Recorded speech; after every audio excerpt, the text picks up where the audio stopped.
रामायण केवल सुनने के लिए नहीं है, रामायण जीवन में उतारने के लिए। राम कथा केवल श्रवण का ही विषय नहीं है, राम कथा जीवन में आचरण का भी विषय है। क्योंकि रामायण के मानस के जो पात्र हैं वो एक एक पात्र हमें ये दिखाता है, हमें ये समझाता है, हमें ये शिक्षा देता है कि हमें जीवन में क्या करना चाहिए और क्या नहीं करना चाहिए, दोनों चीजों के विषय। क्योंकि कुछ पात्र ऐसे हैं जिनका जीवन, जिनका चरित्र अनुकरणीय है और कुछ ऐसे हैं जिनका अनुकरणीय नहीं है।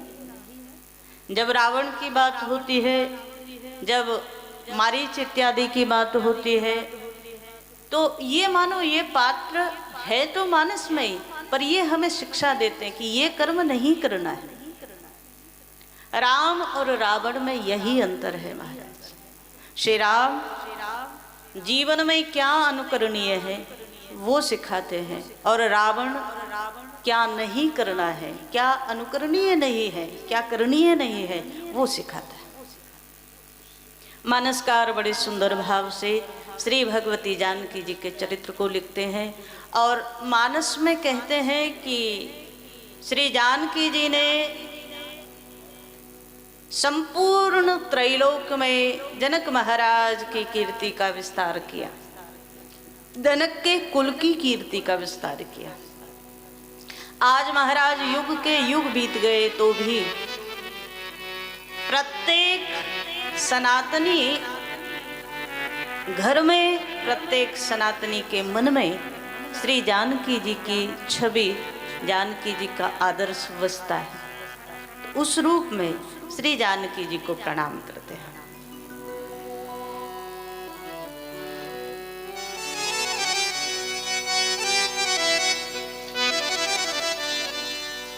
पुत्री पवित्र किए कुल दो, पुत्री पवित्र किए कुल दो,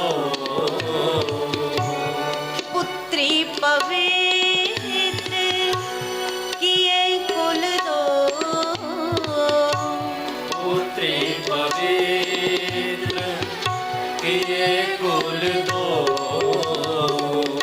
सुजस धवल जग कह सब को, सुजस धवल जग कहे सबको,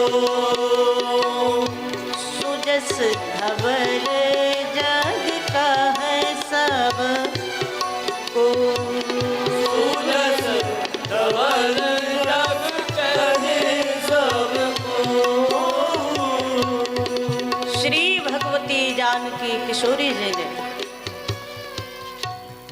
जो माता पिता के पक्ष से शिक्षा मिली, उस शिक्षा को जीवन में शब्द सह उतारा।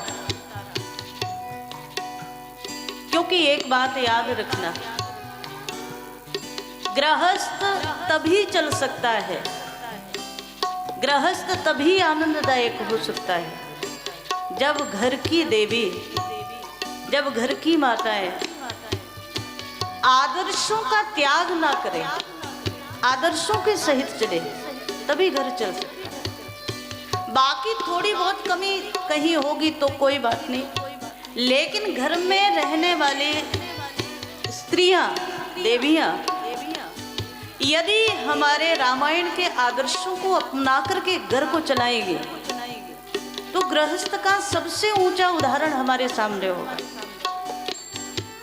इसलिए जरूरी है, आज महाराज आदर्शों को कोई मानने को तैयार नहीं। आज तो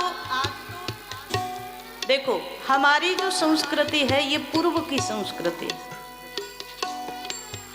और पूर्व की संस्कृति को छोड़ करके किस ओर दौड़ रहे हो? कहा पश्चिम की ओर दौड़ रहे हो। विदेशी संस्कृति को जब अपनाने चलते हो तो वो पश्चिम है, हम पूर्व में। ऐसे में कभी चिंतन करके देखा है सूर्य का उदय किधर से होता है? पूर्व से होता है कि पश्चिम से? पूर्व से होता है। चंद्रमा का उदय पूर्व से होता है और अस्त कहाँ होता है? पश्चिम में।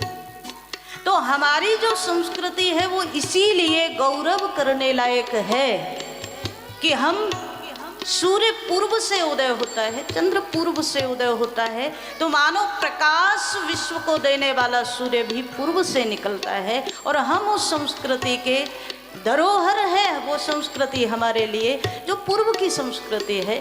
तो हमारी संस्कृति तो प्रकाश की संस्कृति है, हमारी संस्कृति ज्ञान की संस्कृति है, हमारी संस्कृति पूर्व की संस्कृति है।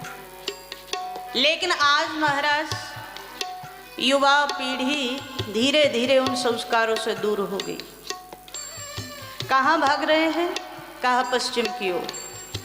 लेकिन पश्चिम में जाकर तो सूर्य भी प्रकाश देना बंद कर देता है, डूब जाता है, अस्तांचल को चला जाता है।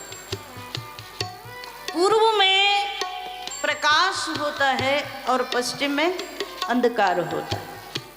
अब ये निर्णय आपको करना है कि प्रकाश चाहिए कि अंधकार चाहिए।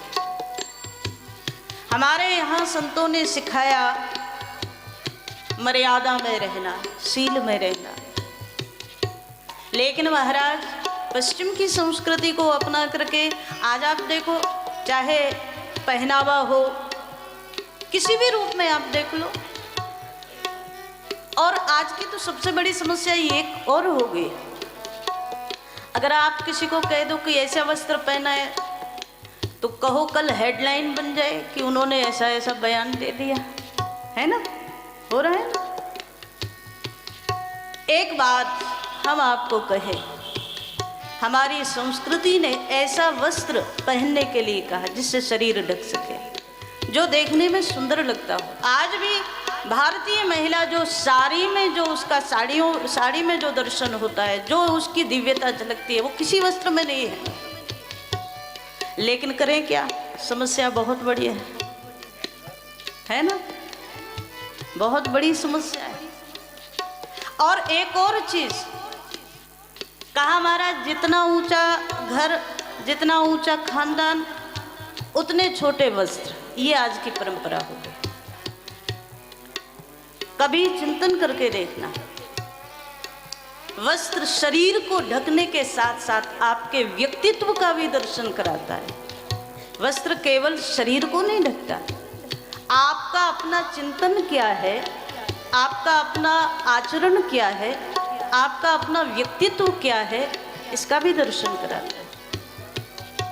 जब फुहड़ता का वस्त्र पहना जाए तो समझ लो चिंतन भी वही होगा,